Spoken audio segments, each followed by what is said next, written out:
नमस्कार। जापान नेपाल से 20,000 आदमी लेके जाएगा जापान में, इसलिए आज बात करेंगे जापान और नेपाल के संबंधों के बारे में। और इसमें चीन और भारत की भी बात आएगी नेपाल से संबंधित। जापान अपने मेडिकल क्षेत्र में आने वाले 3 साल में 20,000 नेपालियों को लेके जाएगा, यानी नेपाल के लिए रोजगार का जबरदस्त अवसर जापान ने पैदा किया है। और सैलरी होगी लगभग नेपाली करेंसी में 1,80,000। इसके लिए योग्यता क्या चाहिए? पहली योग्यता तो मेडिकल संबंधी कोई डिग्री हो। अगर ये डिग्री नहीं भी है तो भी जापान लेके जाएगा, लेकिन जापानी भाषा परीक्षा देनी होगी और उसमें पास होना होगा। यानी यदि आपके पास में मेडिकल संबंधी कोई डिग्री नहीं है और आपने जापानी भाषा में कुछ लिख दिया, यानी उनका जो पेपर होता है उसे सॉल्व कर दिया, तो जापान नेपालियों को लेके जाएगा। यानी एक जबरदस्त रोजगार की सृजना कर दी है जापान ने नेपाल में। अब बात करते हैं जापान नेपाल संबंध। देखिए, जापान और नेपाल संबंध काफी अच्छे रहे हैं। हम आपको बहुत शॉर्टकट में बता रहे हैं। जापान ने नेपाल के विकास में बहुत बड़ा योगदान दिया है। इस दुनिया में नेपाल के विकास में सबसे ज्यादा योगदान देश कौन सा है? वो है भारत। यानी नेपाल के विकास में जो भी आज आपको नेपाल में विकास दिखाई देता है वो भारत ने किया। हो सकता है आप बोले भारत ने नहीं किया, तो दोस्तों भारत ने ही किया है। आपके अंदर एंटी इंडिया सेंटिमेंट मौजूद है, इसलिए आप कहेंगे कि भारत ने नहीं किया। नेपाल में सड़कें बनाना या नेपाल में विमानस्थल बनाना, ये सब काम पहले ही भारत ने 1953 से शुरू कर दिए थे नेपाल में। हाँ, चाइना तो पिछले 5 साल में नेपाल में रोड सड़कें बना रहा है, यानी चाइना भी विकास कर रहा है। लेकिन नेपाल का विकास सबसे ज्यादा भारत ने किया, फिर अमेरिका ने किया, फिर तीसरा नंबर जापान का है। नेपाल में जो ये आंख वाले जो ऑपरेशन करते हैं, ये बहुत अच्छी क्वालिटी का होता है और सस्ते में होता है। यानी जिस आंख का ऑपरेशन नेपाल में केवल 20,000 में होता है, उस आंख का ऑपरेशन भारत में 50,000 में होता है। यानी नेपाल ने ऐसा कैसे कर दिया? यह है अमेरिका की देन।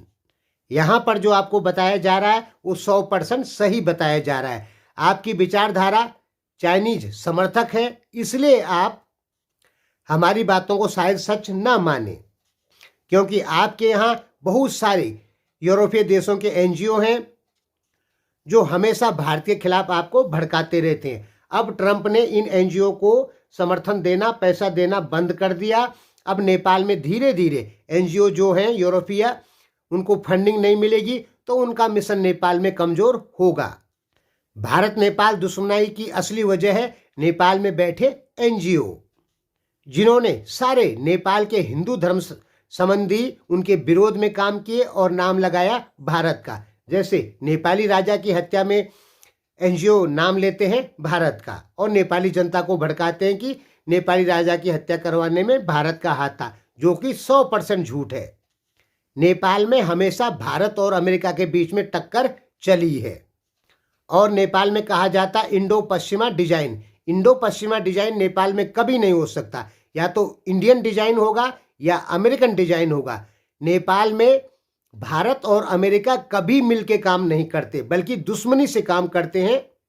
एक दूसरे के विरोधी है नेपाल में भारत और अमेरिका और चाइना। चाइना तो अब आया 10 साल में, लेकिन पहले से नेपाल के अंदर भारत और अमेरिका की लड़ाई चलती रही। तो अनुदान की बात हो रही थी। जापान तीसरा देश है जिसने नेपाल को अच्छा खासा अनुदान दिया है। नेपाल के विकास में काफी साथ दिया है नेपाल का। अब यहाँ पे प्रॉब्लम क्या आ गई कि जापान और अमेरिका में है दोस्ती, और नेपाल के लोग जापान को गाली देने लग गए हैं। अमेरिका का गुलाम कहने लग गए हैं जापान को नेपाल के लोग। ये कौन लोग हैं? ये है चीन को समर्थन करने वाले लोग। इनमें आप लोग भी हो सकते हैं। ध्यान में रखिए, निजगढ़ विमानस्थल का, माफ कीजिए, पोखरा विमानस्थल जो चाइना ने बनाया, उसका सालाना ब्याज जाता है 40 करोड़ नेपाली रुपया। अगर यही एयरपोर्ट जापान बनाता तो उसका सालाना ब्याज होता 2 करोड़ रुपया। इतना फर्क है जापान और चाइना में। यानी चाइना तो नेपाल से कमाने की सोच रहा है खूब दबा के, लेकिन जापान कभी भी नेपाल से कमाने की नहीं सोचता, बल्कि रॉयल्टी देता है नेपाल को। यानी 20 साल के लिए अभी 15 अरब रुपए जापान ने दे रखा है 20 साल के लिए, जिस पर 0.5% ब्याज है। अगर चाइना इतना पैसा देता तो इस पे 4% ब्याज होता। और जापान ने क्या सुविधा दे रखी है कि एक बार इस पैसे को जमा करवा दो और फिर दूसरे दिन इससे ज्यादा ले लो। ये सुविधाएं नेपाल को जापान ने दे रखी है। जापान नेपाल से कुछ भी नहीं कमाना चाहता। हाँ, ये मैं मान सकता हूं कि भारतीय व्यापारी और चाइना नेपाल से कमाना चाहते हैं, ये लगभग कन्फर्म है। लेकिन भारत नेपाल को हर साल अनुदान भी देता है। जब भारत में बजट पास होता है तो नेपाल को भी कुछ पैसा दिया जाता है। इस साल लगभग 7 अरब रुपए दिया गया। पिछले साल 10 अरब रुपए था, उससे पहले 12 अरब था। लेकिन अब धीरे धीरे भारत घटा रहा है नेपाल को अनुदान। तो जापान नेपाल जो संबंध है ये अच्छे रहे हैं।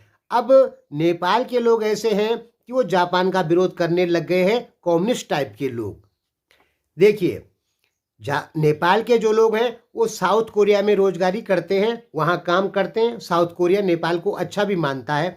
लेकिन नेपाल के लोग हैं वो नॉर्थ कोरिया को समर्थन करते हैं, किम जोंग उनको समर्थन करते हैं। किसको करना चाहिए नेपालियों को समर्थन? नेपालियों को करना चाहिए समर्थन साउथ कोरिया को। लेकिन नेपाली समर्थन करते हैं नॉर्थ कोरिया, किम जोंग उनको समर्थन करते हैं। ये गलत है।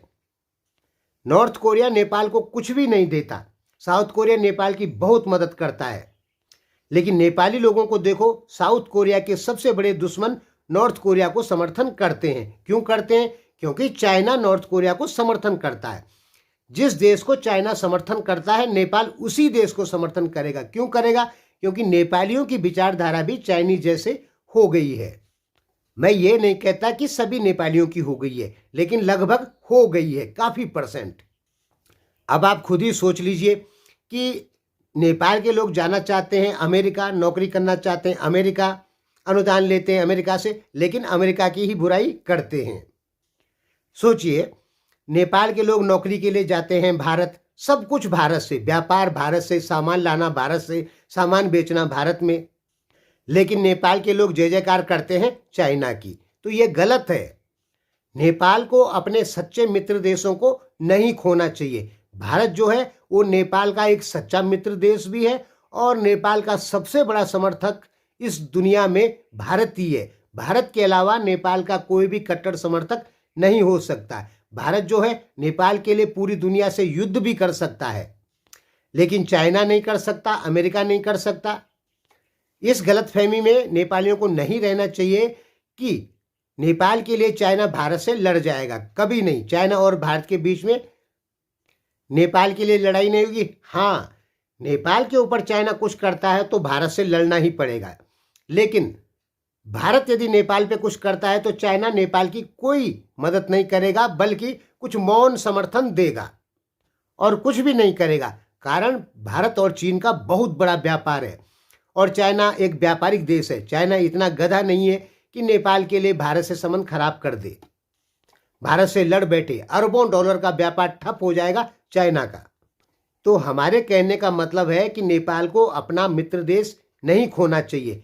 जापान नेपाल के मित्र देशों में है, लेकिन नेपाल में जापान को भी अमेरिका का गुलाम बोलने लगे हैं नेपाल की मीडिया में, जो कि गलत है। जापान और नेपाल संबंध इतिहास में बहुत ही अच्छे रहे हैं।